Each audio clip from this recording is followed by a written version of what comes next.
Nah, sebelum kita menjawab pertanyaan spesifik terlebih dahulu, kita lebih baik memantau pertanyaan secara lebih umum terlebih dahulu. Pertama, kalau kita melihat pemantauan bulan Maret, topik radikalisme dan separatisme mendapat exposure yang cukup tinggi, yaitu mendapat peringkat keempat dan peringkat kelima. Nah, selama bulan Maret ini, terdapat beberapa peristiwa-peristiwa penting pada topik Papua dan terorisme. Di topik terorisme, terdapat 2 peristiwa yang terjadi pada akhir bulan Maret. Pertama, ada pemboman bunuh diri di Gereja Katedral Makassar, serta penyerangan di Mabes Polri. Untuk topik Papua, terdapat beberapa peristiwa yang cukup naik di pemberitaan di bulan Maret ini. Pertama, ada penyanderaan Susi Air, dan juga ada beberapa terjadi baku tembak antara aparat pemerintah dan juga KKB.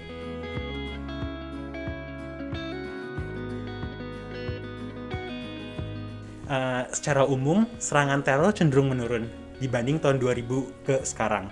Nah, namun demikian, pemboman tetap menjadi mode yang paling dominan di aksi terorisme.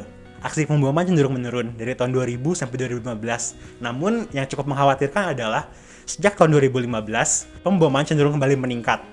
Nah, dengan Papua bagaimana?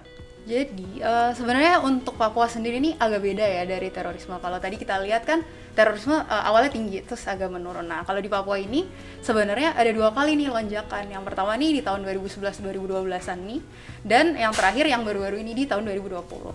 Nah di sini memang kalau bisa dilihat ya, dari yang naik ini, spike-nya ini, yang mendominasi itu adalah kekerasannya itu sendiri. Nah kemudian untuk aksi unjuk rasanya juga ada. Jadi selain kekerasan ada aksi unjuk rasa ini yang sebenarnya paling tinggi di tahun 2019.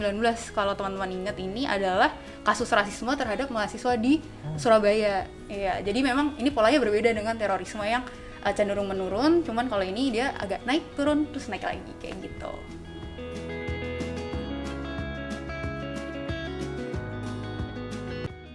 Nah, secara umum, serangan teror cenderung menurun daya rusaknya dibanding tahun 2000 dibanding sekarang.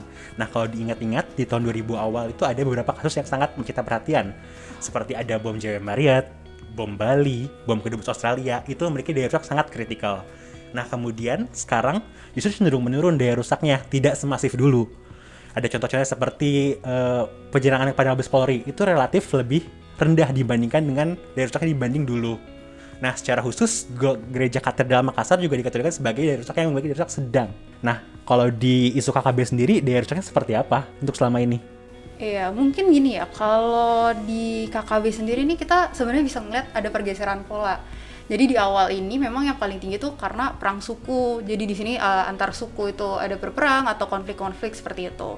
Nah, tapi sekarang ini kalau misalnya kita lihat udah bergeser dari perang suku ke penyerangan oleh KKB. Apa itu KKB? KKB itu sebenarnya kelompok kriminal bersenjata. Jadi ini kelompok-kelompok yang random aja gitu. Mereka bawa-bawa senjata bahasanya ya. Jadi langsung nembak-nembakin orang kayak gitu. Dan sasarannya juga banyak. Nah, tapi di sini kadang juga bisa dilihat trennya. Jadi kalau misalnya intensitas rendah ini jadi dominasi di tahun 2010-2013, kayak yang kalau kita dilihat sebelumnya kan memang itu sempat naik tuh. Nah itu sebenarnya agak rendah ya. Tapi kalau misalnya dari tahun 2017 ini spike kedua nih ya, itu tuh cenderung sedang atau bahkan tinggi. Kayak misalnya yang paling banget baru aja terjadi tuh ini Kabinda Papua ikut tertembak. Itu kan dia sebenarnya mau memastikan ya bahwa di Beoga ini udah aman, tapi masalahnya dia juga yang jadi kena sasarannya. Dan ini benar-benar intensitasnya tinggi karena dilihat bahwa dia kepala bin di Papua gitu. Terus itu juga terkena serangan tembakan sampai meninggal dunia, seperti itu. Justru terlalu terbalik ya dengan terorisme. Terorisme cenderung menurun daya rusaknya, sedangkan apa cenderung naik daya rusaknya. Betul banget itu. Jadi memang di sini bisa dilihat sebenarnya ada perubahan. Padahal sebenarnya KKB juga menimbulkan teror gitu kan. Jadi itu tadi, mungkin untuk teror bomnya dia cenderung menurun, tapi di sini muncul serangan teror-teror lain yang dari KKB seperti itu.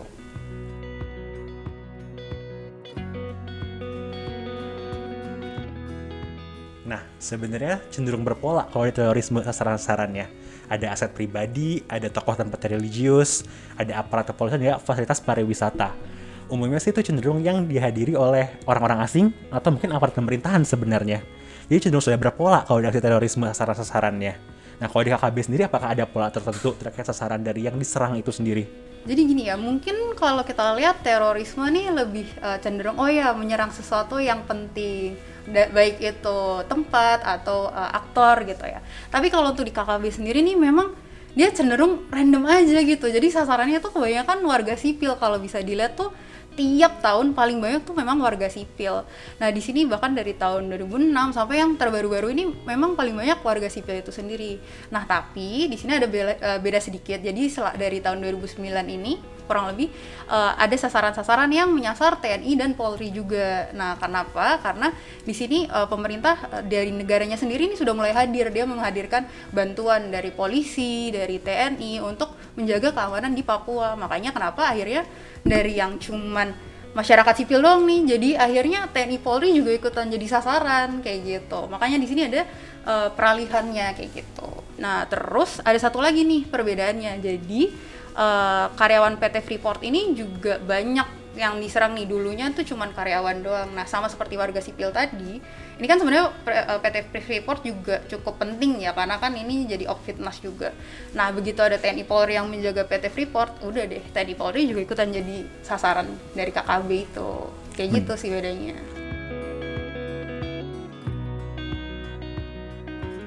Nah, sebenarnya pelaku teror itu cukup berubah banyak, sampai kita hanya melihat kalau misalnya kelompok radikal, kelompok Islam sangat ekstrim. Tapi sebenarnya itu sangat terfragmentasi kelompok Islam tersebut, ada beberapa kelompok-kelompok. Nah, kalau di tahun-tahun 2000 awal, sebenarnya kelompok yang paling dominan adalah kelompok Jemaah Islamiyah. Mereka sangat intens, terornya cukup tinggi, bahkan mencapai 40 teror dalam setahun, itu tahun 2000.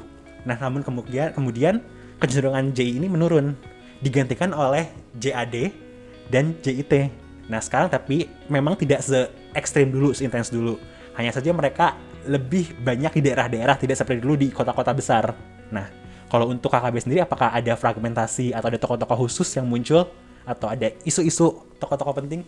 Mungkin balik lagi ya, kalau misalnya KKB itu kan tadi emang kelompok kriminal bersenjata kan dari awal. Jadi memang di sini tokoh utamanya adalah KKB itu. Nah kalau misalnya diingat lagi, ini kan polanya berubah ya dari awalnya perang-perang suku, terus sekarang jadi penyerangan KKB. Nah pas perang suku itu memang masyarakat adat gitu kan yang nyerang gitu. Tapi untuk KKB sendiri ini memang sangat mendominasi di spike-spike tadi itu tadi, kayak kejadian di 2011-2012, terus kemudian di kejadian 2019 dan 2020 dan yang baru-baru ini kayak gitu. Nah tapi di sini memang kalau dilihat trennya tuh meningkat, meskipun dia terlihat kayak ada spike, ada turun dikit, tapi tetap trennya secara umum tuh meningkat.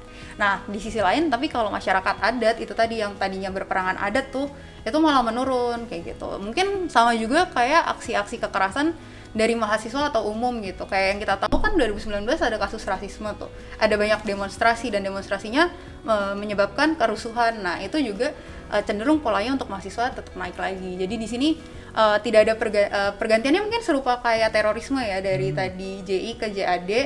Nah, di sini juga dari masyarakat adat sekarang lebih banyaknya KKB gitu.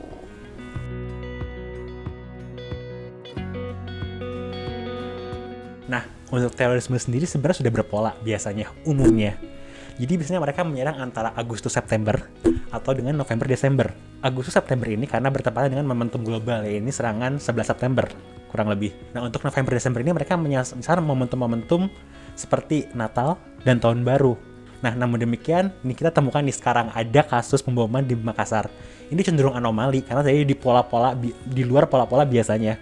Ini bulan Maret nih. Tidak ada momentum-momentum khusus. Ini merupakan sebuah anomali sebenarnya. Nah, kalau KKB sendiri apakah ada momentum-momentum yang berusaha dicari oleh kelompok KKB untuk melakukan penyerangan?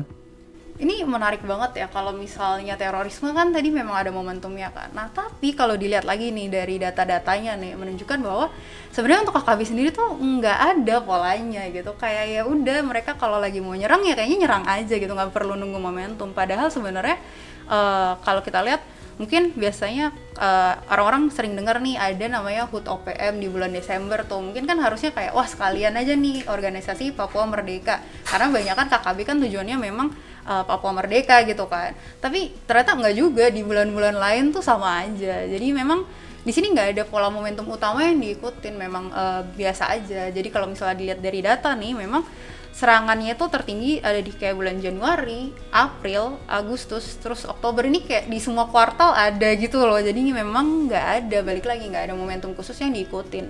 Seperti itu sih bedanya.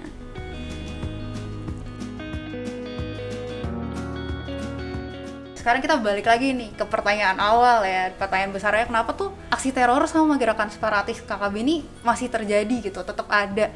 Nah, balik lagi kita lihat dari ada nih namanya Center of Gravity.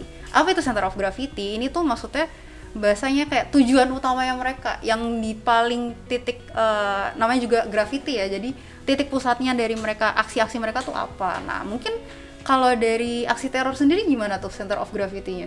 Nah, di aksi teror sendiri, center gravity-nya adalah ideologi khilafah. Jadi selama ideologi khilafah masih ada, maka aksi terorisme seperti pemboman akan terus terjadi. Jadi itu sangat sulit untuk dihilangkan sebenarnya ideologi itu. Yang bisa dilakukan adalah meminimalkannya sebenarnya. Nah, mungkin cara yang dilakukan di saat pemerintah memberantas KKB dapat dilakukan di terorisme, di mana TNI dan Polri saling bersinergi untuk melawan kelompok teror. Hal ini untuk menciptakan agar operasi yang dilakukan pemerintah akan lebih efektif, menyasar langsung tepat sasaran kepada kelompok teror tersebut. Nah, untuk KKB sendiri, apakah ada center of gravity khusus yang dimiliki oleh kelompok KKB? Nah, di sini kalau gerakan separatis nih ya mungkin serupa tapi nggak sama aksi teror. Nah, kalau di gerakan separatis ini intinya adalah mereka mau bergerak dari gagasan Papua Merdeka. Jadi balik lagi, kenapa mereka nggak spesifik nyasarnya di momentum-momentum tertentu atau misalnya di aktor-aktornya tuh nyasarnya ke sasarannya, targetnya itu target-target spesifik yang VVIP mungkin. Ini karena ya udah sebenarnya yang mereka inginkan adalah gagasan dari Papua Merdeka. Jadi kapan aja bisa kan. Nah, di sini kalau aksi kekerasan dari KKB ini terpantau ya memang menguat aja karena semakin ya udah mereka makin pengen Papua Merdeka gitu kan. Nah, gimana caranya nih supaya kita bisa addressing center of gravity ini? Gimana caranya? Nah, itu misalnya pemerintah bisa dengan mempertimbangkan wacana penggolongan KKB ini sebagai kelompok teror. Kenapa? Kalau kita lihat kan tadi ada perubahan kan, misalnya awalnya masyarakat adat nih yang menciptakan kekerasan di Papua, tapi sekarang KKB itu kenapa? Ya KKB itu tadi bisa aja menciptakan tiba-tiba kayak wah ada masyarakat, ntar kita sebagai masyarakat sipil nih keluar ke pasar doang, itu ntar takut dong tiba-tiba kayak jangan-jangan ntar ada KKB yang nyerang gitu kan. Itu kan ada menimbulkan rasa-rasa teror juga kan di kita kan. Makanya itu tadi untuk addressing center of gravity-nya tadi itu adalah buat pemerintah sendiri nih dari awal mempertimbangkan apakah KKB itu sebenarnya bisa jadi kelompok teror, digolongkan sebagai kelompok teror. Mungkin jadi biar sama kayak itu tadi, terorisme bisa ditangani lebih serius, seperti itu mungkin.